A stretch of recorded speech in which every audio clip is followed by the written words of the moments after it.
সম্মানিত অতিথিবৃন্দ, member of diplomatic community, উপস্থিত কড়াইলবাসী, সাততলাবাসী এবং ভাষানটেকবাসী, আসসালামু আলাইকুম। আজকে এই অনুষ্ঠানটি আমাদের জন্য অত্যন্ত একটি গুরুত্বপূর্ণ অনুষ্ঠান, একটি স্মরণীয় দিন এবং একটি ঐতিহাসিক অনুষ্ঠান। প্রথমেই আমি আল্লাহ রাব্বুল আলামিনের দরবারে হাজারো শুকরিয়া, লক্ষ কোটি শুকরিয়া আমি আদায় করছি। নির্বাচনের মাধ্যমে বর্তমানে বাংলাদেশে জনগণের কাছে জবাবদিহিমূলক, জনগণের প্রতিনিধিমূলক একটি সরকার প্রতিষ্ঠিত হয়েছে। এই সরকারকে এই দেশের মানুষ নির্বাচিত করেছেন। স্বাভাবিকভাবে এই সরকার এই দেশের মানুষের কাছে জবাবদিহি করতে বাধ্য। সম্মানিত উপস্থিতিবৃন্দ, আজকের এই অনুষ্ঠানটি বা এই অনুষ্ঠানকে কেন্দ্র করে যে কারণে আমরা এখানে আজকে উপস্থিত হয়েছি, এটি বহু বছর যাবৎ বাংলাদেশ জাতীয়তাবাদী দল পরিকল্পনা গ্রহণ করেছে। বাংলাদেশের জনসংখ্যার অর্ধেক জনসংখ্যা হচ্ছে নারী। আমরা দৃঢ়ভাবে বিশ্বাস করি এই অর্ধেক জনসংখ্যাকে যদি আমরা পেছনে রাখি, এই অর্ধেক জনসংখ্যাকে যদি আমরা এম্পাওয়ার না করি, তাদেরকে যদি ক্ষমতায়ন না করি, শিক্ষা এবং অর্থনৈতিকভাবে তাদেরকে যদি ক্ষমতায়ন আমরা না করতে পারি, তাহলে অবশ্যই দেশকে কোনোভাবেই সামনে এগিয়ে নিয়ে যাওয়া সম্ভব না।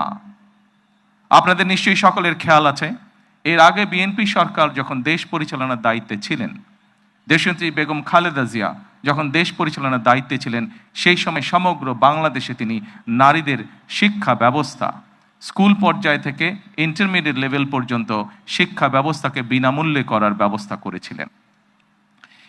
সেই শিক্ষিত নারী সমাজকে আজকে আমরা অর্থনৈতিকভাবে এম্পাওয়ার করতে চাই, অর্থনৈতিকভাবে তাদের সচ্ছলতা গড়ে তুলতে চাই, এবং সেই লক্ষ্যকে সামনে রেখেই বর্তমান সরকার গঠনের আগেই পরিকল্পনা গ্রহণ করেছে কিভাবে নারীদেরকে আমরা ক্ষমতায়ন করব, অর্থনৈতিকভাবে সচ্ছল করে গড়ে তুলব। এবং তারই অংশ হিসাবে আজকে এই ফ্যামিলি কার্ড আমরা সমগ্র বাংলাদেশে পর্যায়ক্রমিকভাবে ইন্ট্রোডিউস শুরু করলাম। আজকে আমরা প্রাথমিক পর্যায়ে, আপনারা নিশ্চয়ই এর মধ্যে বক্তব্য শুনেছেন, প্রাথমিক পর্যায়ে আমরা যেহেতু সরকারের কিছু নিয়ম নীতি আছে, আমাদেরকে সেই সকল নিয়ম নীতির মধ্যে দিয়ে আমাদেরকে একটি কাজ শুরু করতে হবে, এবং সেই নিয়ম নীতির অংশ হিসাবেই প্রথমে পাইলট প্রজেক্ট করতে হবে। সমগ্র বাংলাদেশে 14টি জায়গায় বা 14টি উপজেলায় এই কাজ শুরু হয়েছে।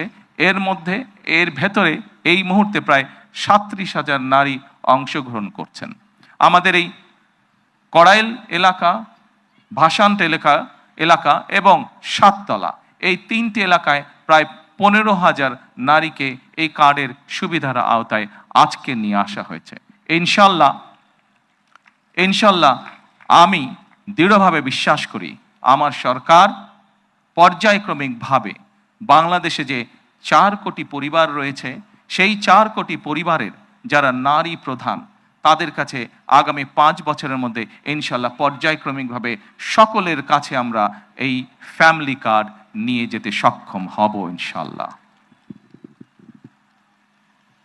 সম্মানিত সকল উপস্থিতিবৃন্দ, আমি আমার বক্তব্যের প্রথমেই বলেছি যে আমরা একটি দায়িত্বশীল সরকারের ভূমিকা পালন করতে চাই, যেই সরকার জনগণের জন্য কাজ করবে, যেই সরকার কাজ করবে দেশের জন্য। আমরা জনগণের কাছে জবাবদিহি থাকতে চাই, এবং তারই একটি অংশ হিসাবে আমাদের দল, বাংলাদেশ জাতীয়তাবাদী দল, নির্বাচনের পূর্বে আমরা বাংলাদেশের মানুষের কাছে প্রতিশ্রুতি দিয়েছিলাম, বাংলাদেশের নারী সমাজের কাছে প্রতিশ্রুতি দিয়েছিলাম যে বিএনপি সরকার গঠন করতে সক্ষম হলে আমরা এই ফ্যামিলি কার্ডের কাজ শুরু করব। আপনারা নিশ্চয়ই খেয়াল করেছেন, আমরা আল্লাহর রহমতে বাংলাদেশের মানুষের সমর্থন নিয়ে বিগত নির্বাচনে সরকার গঠন করার 1 মাসেরও কম সময়ের মধ্যে আমরা আমাদের এই প্রতিশ্রুতি, জনগণের কাছে দেওয়া প্রতিশ্রুতির কাজ আমরা শুরু করেছি। এবং শুধু এই প্রতিশ্রুতি নয়, আমরা আরও কিছু প্রতিশ্রুতি করেছিলাম, তার মধ্যে যেগুলো আমাদের প্রায়োরিটি প্রয়োজন ছিল, তার মধ্যে আরেকটি আছে কৃষক কার্ড। সেই কৃষক কার্ডের কাজও আমরা শুরু করেছি ইনশাল্লাহ। ঠিক আজকের এই অনুষ্ঠানে আমরা যেভাবে 37,000 মানুষের কাছে, 37,000 নারীর কাছে আমরা ফ্যামিলি কার্ড তুলে দিতে সক্ষম হয়েছি, ঠিক একইভাবে আগামী মাসের মধ্যে আগামী মাসের ভেতরে আমরা কৃষক ভাইদের কাছেও, বহু কৃষক ভাইদের কাছে আমরা কৃষক কার্ড তুলে দিতে সক্ষম হব ইনশাল্লাহ।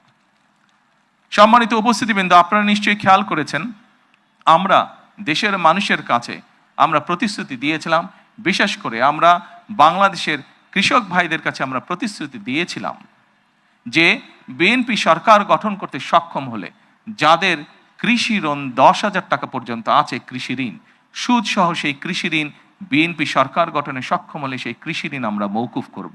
আল্লাহর রহমতে আমরা গত সপ্তাহে সেই 10,000 টাকা পর্যন্ত কৃষি ঋণ মৌকুফ সরকারের পক্ষ থেকে করে দেওয়া হচ্ছে সুদ সহ। এইভাবে একে একে আমরা জনগণের কাছে দেওয়া প্রতিশ্রুতিগুলো, যেই প্রতিশ্রুতিগুলো পূরণের মাধ্যমে জনগণের ভাগ্যের পরিবর্তন হবে, যেই প্রতিশ্রুতিগুলি পূরণের মাধ্যমে, একটি সরকারের প্রতিশ্রুতি পূরণের মাধ্যমে দেশের ভাগ্যের পরিবর্তন হবে, জনগণের ভাগ্যের উন্নয়ন ঘটবে, সেই প্রতিশ্রুতিগুলো আমরা ধীরে ধীরে পর্যায়ক্রমিকভাবে যে কোনো মূল্যে পূরণের চেষ্টা করব। আজকে এই ফ্যামিলি কার্ড ব্যক্তিগতভাবে আমার জন্য আজকের দিনটি খুবই ইমোশনাল। কারণ এখানে আজকে যারা আপনারা অতিথি উপস্থিত আছেন, এখানে কিছু মানুষ উপস্থিত আছেন যাদের সাথে বিগত অনেকগুলো বছর ধরে আমি বসে বসে আমরা পরিকল্পনা গ্রহণ করেছি যে কিভাবে যখন সময় আমরা পাবো, সুযোগ পাবো, জনগণের সমর্থন পাবো, সেই ফ্যামিলি কার্ডটিকে আমরা বাস্তবায়ন করব। আল্লাহ তাআলা রব্বুল আলামিনের রহমতে আজকে আমাদের সেই দিনটি উপস্থিত, যেই দিনে আমরা আমাদের এই প্রতিশ্রুতি রক্ষা করতে সক্ষম হয়েছি। সেজন্যই আজকে আমার জন্য যেমন একটি ইমোশনাল দিন, আমি মনে করি আমার সরকার এবং আমার দল বাংলাদেশ জাতীয়তাবাদী দলের জন্য একটি ঐতিহাসিক এবং একটি ইমোশনাল দিন আজকে। সম্মানিত সকল উপস্থিতিবৃন্দ, সম্মানিত সভাপতি সহ মঞ্চে উপস্থিত অতিথিবৃন্দ, আসুন, এই দেশটি আমাদের প্রথম এবং শেষ ঠিকানা। এই দেশের মানুষের প্রত্যাশা বর্তমান নির্বাচিত সরকারের কাছে অনেক, সেটি আমরা বুঝতে পারি।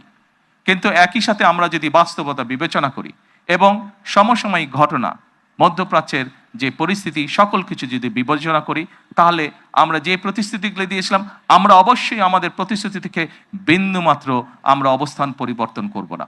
হয়তো সমসাময়িক বৈশ্বিক পরিস্থিতির কারণে ক্ষেত্র বিশেষে হয়তো আমাদের কিছু কিছু ক্ষেত্রে সময় বেশি লাগতে পারে প্রতিশ্রুতিগুলো বাস্তবায়নের জন্য। সেজন্যই আজকে আমি সকলকে অনুরোধ করব, এখানে যে সকল এলাকাবাসী উপস্থিত আছেন, আপনাদের মাধ্যমে সমগ্র দেশবাসী যে সকল উপস্থিত আছেন, আপনাদের মাধ্যমে সমগ্র দেশবাসীকে এবং মিডিয়ার মাধ্যমে সমগ্র দেশবাসীকে আমি অনুরোধ করব যে আসুন আমরা ধৈর্যের সাথে সমগ্র পরিস্থিতি মোকাবেলা করি, আমরা ধৈর্যের সাথে সুন্দরভাবে আমাদের এই দেশটিকে গড়ে তুলি। সম্মানিত সকল অতিথিবৃন্দ, আমি নির্বাচনের সময় একটি কথা প্রায় বলতাম, প্রত্যেকটি নির্বাচনী জনসভায় আমি একটি কথা আমার বক্তব্যের শেষে আমি তুলে ধরতাম। সেই কথাটি ছোট্ট একটি স্লোগানের মতন, আপনাদের সকলের কম বেশি জানা আছে, সমগ্র বাংলাদেশের মানুষের কাছে স্লোগানটি পৌঁছে গেছে। আজকে সেই স্লোগানটি দিয়ে আমি আমার বক্তব্য শেষ করতে চাই। সেই স্লোগানটি ছিল, করব কাজ, গড়ব দেশ, সবার আগে বাংলাদেশ। সকলকে আবারও আন্তরিকভাবে ধন্যবাদ জানিয়ে আজকে